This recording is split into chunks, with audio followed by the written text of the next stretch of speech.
मन को पढ़ने की कला अलौकिक शक्तियों के बारे में नहीं है। यह मानव व्यवहार, शारीरिक भाषा और संचार को समझने के बारे में है। इस वीडियो में हम एक पुरानी बौद्ध कहानी में गहराई से जाने वाले हैं, जो इस अवधारणा को खूबसूरती से दर्शाती है।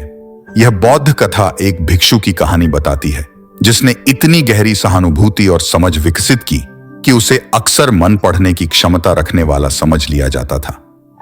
इस भिक्षु के पास कोई जादुई शक्ति नहीं थी। इसके बजाय वह अविश्वसनीय रूप से चौकस, चिंतनशील और सहानुभूतिपूर्ण था। तो इस भिक्षु ने ये क्षमताएं कैसे विकसित की? भिक्षु ने मानव व्यवहार की बारीकियों का अध्ययन करने में वर्षों बिताए। उन्होंने लोगों को न केवल उनके शब्दों बल्कि उनके हाव भाव और शारीरिक भाषा को भी बारीकी से देखा। उन्हें समझ में आया कि अनकही बातचीत अक्सर किसी व्यक्ति की भावनाओं और विचारों के बारे में उसके बोले गए शब्दों से ज्यादा बताती है। इस कहानी से सबसे महत्वपूर्ण सीख और लोगों को अधिक सटीक रूप से पढ़ने में सक्षम होने की आधारशिला सहानुभूति का विकास है। सहानुभूति दूसरों की भावनाओं को समझने और साझा करने की हमारी क्षमता है। यह दुनिया को उनके नजरिए से देखने, उनकी भावनाओं को समझने और उनकी जरूरतों को पहचानने के बारे में है। निष्कर्ष में लोगों के दिमाग को पढ़ना किसी भी तरह की अलौकिक शक्तियों से ज्यादा समझ और सहानुभूति विकसित करने के बारे में है।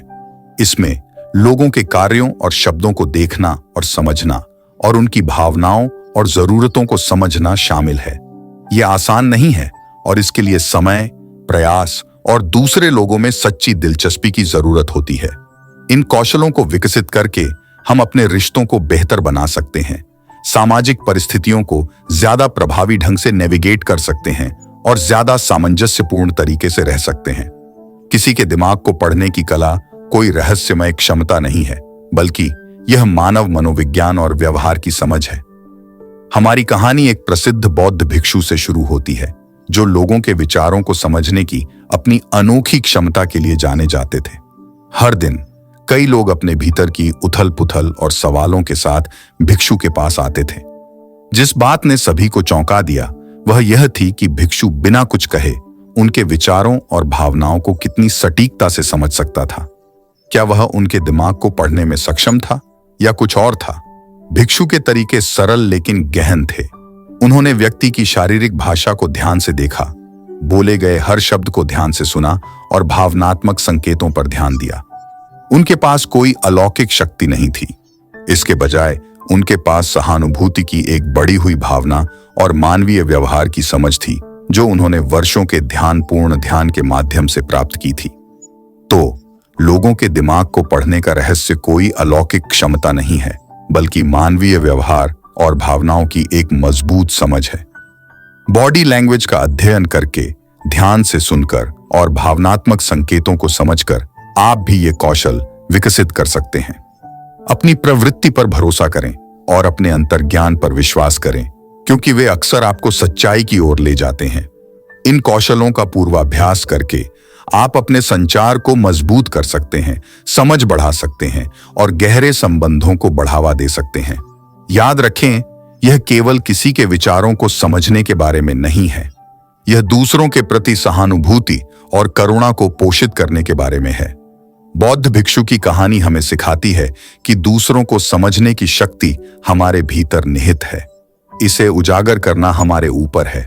दूसरों के मन को पढ़ना सीखना किसी अलौकिक कौशल के बारे में नहीं है, बल्कि मानवीय व्यवहार और भावनाओं की समझ विकसित करने के बारे में है।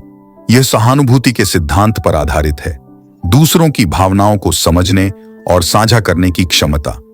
आज हम एक प्रेरक बौद्ध कहानी की मदद से इस विषय पर गहराई से चर्चा करेंगे। एक बार एक बुद्धिमान बूढ़ा आदमी था, जो एक दूर दराज के गांव में अकेला रहता था।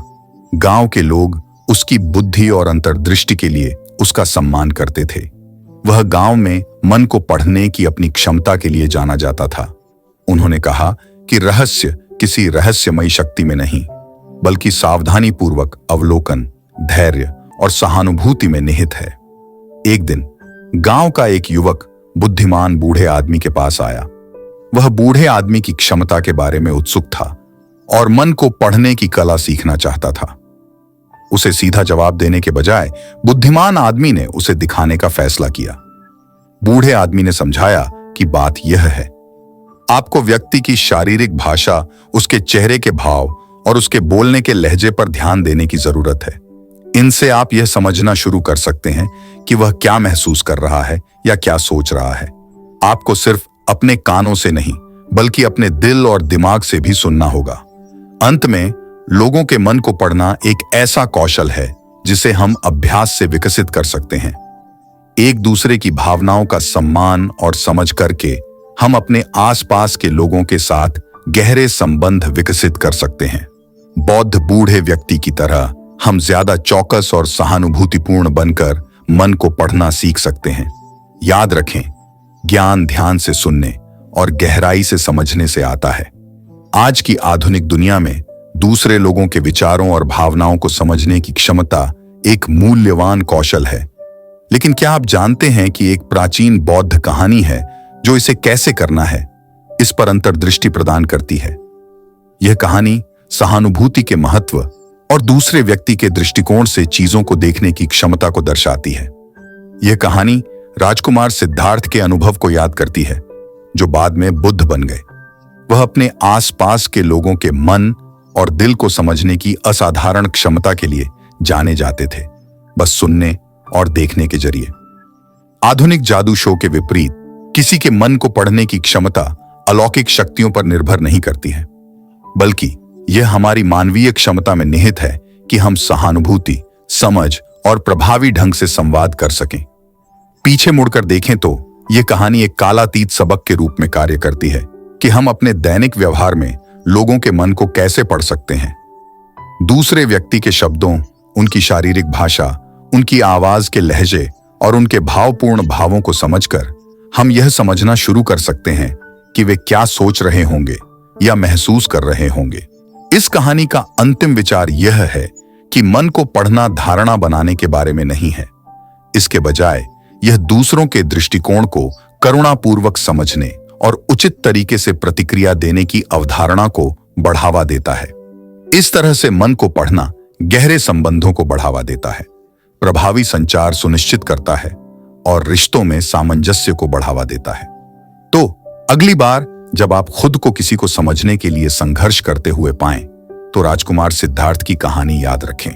ध्यान दें, खुद को उनकी जगह पर रखें और अपने दिल और दिमाग को खोलें। यह बौद्ध दृष्टिकोण शायद आपको लोगों के दिमाग को पढ़ने के रहस्य को खोलने के लिए जरूरी कुंजी प्रदान कर सकता है। क्या आपने कभी चाहा है कि आप लोगों के दिमाग को पढ़ सकें?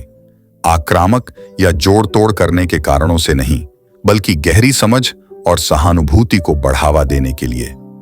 प्राचीन बौद्ध शिक्षाओं में एक कहानी लोगों के दिमाग को बिना किसी रहस्यमय या मानसिक क्षमता के पढ़ने के बारे में शक्तिशाली अंतर्दृष्टि प्रदान करती है। यह कहानी विमल कीर्ति नामक एक युवा भिक्षु के इर्द गिर्द घूमती है।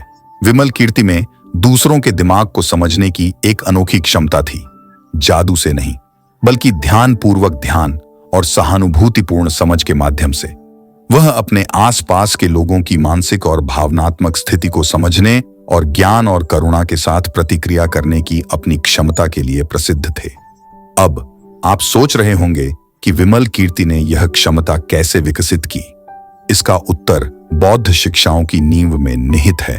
विमल कीर्ति अपने आसपास के वातावरण, लोगों के कार्यों और उनके भाषण के एक उत्सुक पर्यवेक्षक थे। वह आवाज के लहजे, शरीर की भाषा और चेहरे के भावों का ध्यानपूर्वक अध्ययन करते थे। इन सब से उन्हें व्यक्ति के मन की स्थिति के बारे में संकेत मिलते थे।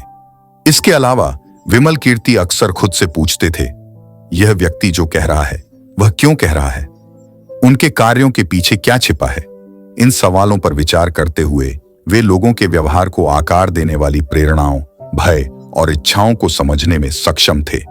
इस अभ्यास ने उन्हें निर्णय के बजाय सहानुभूति और समझ के साथ प्रतिक्रिया करने में मदद की।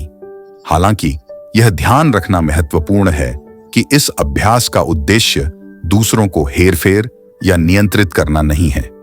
इसके बजाय यह वास्तविक समझ और करुणा विकसित करने के बारे में है। विमल कीर्ति की मन को पढ़ने की क्षमता उनकी गहरी सहानुभूति और दिमागीपन का उपोत्पाद थी, न कि व्यक्तिगत लाभ के लिए एक उपकरण। तो क्या लोगों के मन को पढ़ना संभव है? शायद रहस्यमय अर्थों में नहीं, लेकिन विमल कीर्ति की कहानी बताती है कि हम ध्यान देकर, विचारशील प्रश्न पूछकर और सहानुभूति को बढ़ावा देकर दूसरों को अधिक गहराई से समझ सकते हैं। और इस तरह हम न केवल दूसरों के मन को समझ सकते हैं, बल्कि अपने मन को भी समझ सकते हैं।